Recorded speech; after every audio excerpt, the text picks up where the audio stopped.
नमस्कार, नक्षत्र दुनिया चैनल में आप सभी का हार्दिक स्वागत है। मित्रों, आज के वीडियो में केंद्र के स्थानों में चंद्रमा के क्या फल होते हैं इस पर हम विचार करेंगे। चंद्रमा की दृष्टियों के फलों को भी एक एक करके समझने का प्रयास करेंगे। चीज़ों को मैंने स्टेप बाय स्टेप लेने का प्रयास किया है। यदि आप चैनल पर नए हैं तो चैनल को सब्सक्राइब अवश्य करें। आइए शुरू करते हैं। मित्रों, केंद्र के स्थानों में चंद्रमा किस प्रकार के फल देता है इस पर तो हम विचार करेंगे ही, परंतु उसके पूर्व चंद्रमा से संबंधित कुछ आधारभूत बातों को समझ लेते हैं ताकि फलों को समझने में आसानी हो जाए। देखिए, किसी भी लग्न की कुंडली हो, चंद्रमा व्यक्ति के मन के विचारों का प्रमुख कारक ग्रह होता है। यानी किसी व्यक्ति की कुंडली में आपको उसके विचारों की स्थिरता अथवा अस्थिरता चेक करनी हो तो आपको चंद्रमा को देखना होगा। चंद्रमा की स्थिति देखनी होगी कि शुभ भावों में बैठा है या अशुभ भावों में बैठा है, किसी अशुभ ग्रह से दृष्टि अथवा शुभ ग्रह से दृष्टि, ये भी हमें देखना होता है। माता से संबंधित सुखों का विचार करना हो तो चंद्रमा को देखना होगा। यात्राओं का विचार करना हो, लगाव और या आकर्षण का विचार करना हो तो हमें चंद्रमा की स्थिति पर विचार करना होता है। किसी व्यक्ति की स्मरण शक्ति को देखना हो तो पंचम भाव, साथ साथ लग्न भाव और चंद्रमा पर आपको विचार करना होता है। किसी व्यक्ति का मन कितना स्वस्थ है या अस्वस्थ है तो चंद्रमा को आपको देखना होगा। ठीक है, कल्पनाएं, जलीय वस्तुएं, रोज की घटनाएं, व्यापार, इनका संबंध चंद्रमा से सीधा होता है तो चंद्रमा को हमें देखना होता है। चंद्रमा यदि शुभ है तो शुभ रिजल्ट मिलते हैं, चंद्रमा यदि अशुभ है तो अशुभ रिजल्ट देखने को मिलते हैं। मित्रों, चंद्रमा यदि किसी व्यक्ति की कुंडली में चतुर्थ भाव में यदि बैठा हुआ है तो समझ लीजिए कि भाव कारक भाव में बैठा हुआ है। यहाँ पर चंद्रमा अच्छे फल देता है। चंद्रमा कुंडली के चतुर्थ भाव में भाव कारक ग्रह माना जाता है। चंद्रमा यदि किसी व्यक्ति के लग्न भाव में बैठा हुआ है या फिर सप्तम भाव में बैठा हुआ तो इसका मतलब यह है कि चंद्रमा अति विशिष्ट कारक ग्रह है इस कुंडली के अंदर। क्यों? क्योंकि चंद्रमा कुंडली के प्रथम भाव और कुंडली के सप्तम भाव में अति विशिष्ट कारक ग्रह माना जाता है। हालांकि इनके फल क्या होंगे इस पर अभी हम एक एक करके विचार करने वाले हैं। चंद्रमा यदि किसी भी भाव में बैठा है, वहां पर राशि का अंक यदि 4 लिखा है तो समझ लीजिए कर्क राशि, और कर्क राशि में चंद्रमा स्वराशि का माना जाता है। किसी भी भाव में चंद्रमा बैठा हुआ है, वहां पर राशि का अंक यदि 2 लिखा है इसका मतलब है वृषभ राशि, और वृषभ राशि में चंद्रमा उच्च के फल देता है। किसी भी भाव में यदि चंद्रमा बैठा हुआ है तो वहां पर राशि का अंक यदि 8 लिखा है तो समझ लीजिए वृश्चिक राशि, और वृश्चिक राशि में चंद्रमा नीच के फल देता है, यानी बुरे फल देता है।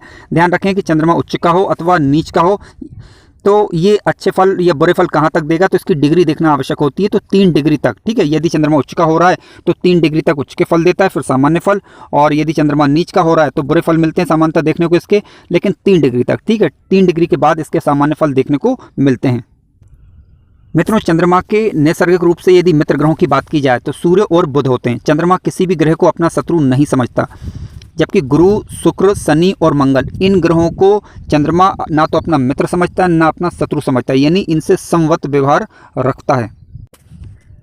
मित्रों, आइए विचार करते हैं कि चंद्रमा यदि लग्न स्थान में ही बैठ जाए तब किस प्रकार का फल देता है। देखिए, कुंडली के केंद्र के घर यानी पहले घर में जब चंद्रमा बैठता है स्वराशि, मित्राशि, उच्च राशि का होकर, तो ऐसी स्थिति में जातक भावुक होता है, चंचल स्वभाव वाला हो सकता है। यानी व्यक्ति का मन, देखिए क्योंकि चंद्रमा मन का प्रमुख कारक ग्रह, ठीक है, तो व्यक्ति का मन थोड़ा सा अस्थिर यानी चंचल स्वभाव का हो सकता है। यदि चंद्रमा शुभ होकर बैठा हुआ है तो ज़्यादा स्थिर नहीं होगा। देखने में ऐसा व्यक्ति सुंदर होगा, आकर्षक होगा, विपरीत के प्रति आकर्षण ऐसे व्यक्ति के अंदर रहता है। ठीक है, लेकिन दीर्घायु वाला होता है, लेकिन यानी लंबा जीवन जीता है ऐसा व्यक्ति। कल्पनाशील होता है, यानी अपनी कल्पनाओं के दम पर अच्छा लेखक, अच्छा कवि हो सकता है ऐसा व्यक्ति।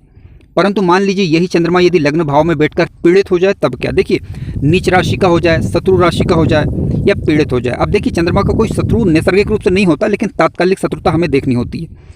तो होता क्या है कि जातक थोड़ा सा भयभीत हो सकता है ऐसी स्थिति में। जलीय चीज़ों से व्यक्ति को भय बना रह सकता है। ठीक है, यानी नदी, तालाब, इनसे थोड़ा सा व्यक्ति डर सकता है।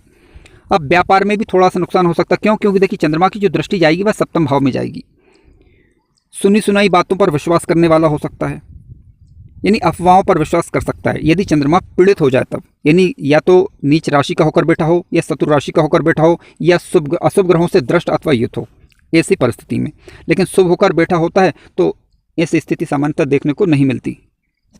आइए अब समझते हैं यदि चंद्रमा कुंडली के चतुर्थ भाव में बैठ जाए तब किस प्रकार के फल देता है। देखिए, कुंडली के चतुर्थ भाव में चंद्रमा भाव कारक ग्रह होते हैं।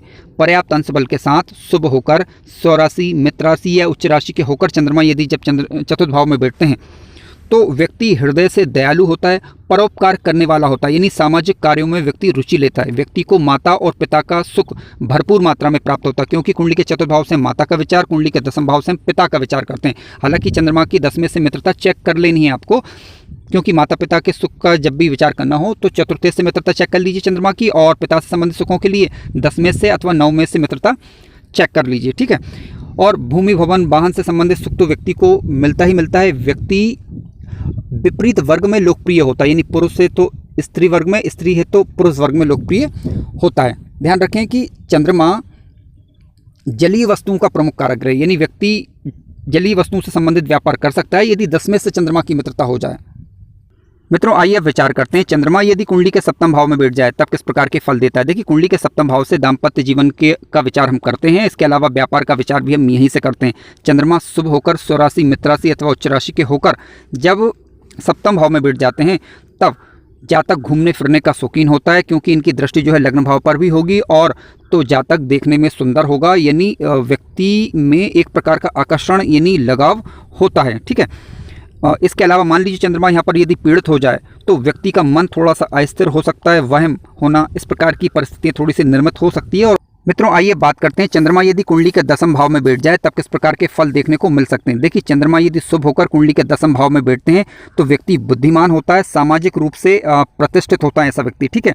यानी आप जो भी कार्य करेंगे उसमें आप अपनी जीत दर्ज करेंगे, लोकप्रिय होंगे, धन संपदा की स्थिति आपकी अच्छी बनी रहेगी, माता पिता के साथ संबंध आपके मधुर बने रहेंगे। लेकिन यदि यही चंद्रमा पीड़ित हो जाए, नीच राशि का हो जाए, तो सहकर्मियों के साथ मतभेद हो सकते हैं, डिप्रेशन की स्थिति होना, तनाव होना, कार्यों में चिंतित होना, व्यापार वगैरह यदि आप कर रहे हैं तो उसमें उतार चढ़ाव की स्थितियां बनी रह सकती हैं।